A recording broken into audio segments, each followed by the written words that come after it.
قاس بن شفیق صاحب کا کراچی سے، وہ پوچھتے ہیں قربانی کا جانور خریدنے کے بعد گھر لاتے ہوئے گاڑی کے اندر پچھلی ٹانگ زخمی ہو گئی ہے، اب وہ صرف کھڑا ہونے کے قابل ہے، چل نہیں پا رہا، ایسے جانور کی قربانی کے متعلق کیا حکم ہے؟ اگر اس کی جگہ دوسرا جانور قربان کرنا ہو تو پہلے کو فروخت کر کے اس کی قیمت میں مزید رقم کا اضافہ کر کے دوسرا جانور خریدا جا سکتا ہے یا نہیں؟ اگر اس کو صدقے کی نیت سے ذبح کر دیا جائے تو اس کا گوشت خود کھا سکتے ہیں یا نہیں؟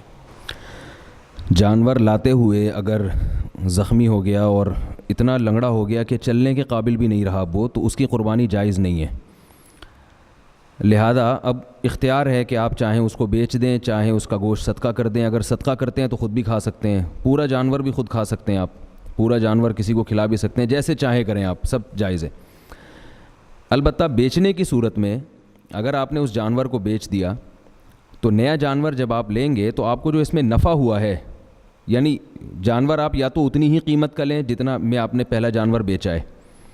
اور اگر آپ اس سے کم قیمت پہ نیا جانور لیتے ہیں تو اضافی جو آپ کو نفع ہوا ہے وہ نفع آپ کو صدقہ کرنا پڑے گا۔ یہ جو میں نے حکم بیان کیا یہ مالدار آدمی کا ہے، یعنی اس آدمی کا حکم ہے جس پر قربانی واجب تھی،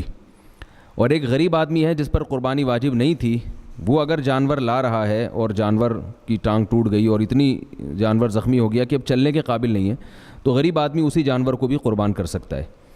تو یہ مسئلہ ہے کہ جانور لاتے ہوئے اس میں کوئی ایسا عیب پیدا ہو گیا، لیکن یہ یاد رکھیے کہ اگر جانور کو ذبح کرنے کے دوران کوئی عیب پیدا ہو گیا،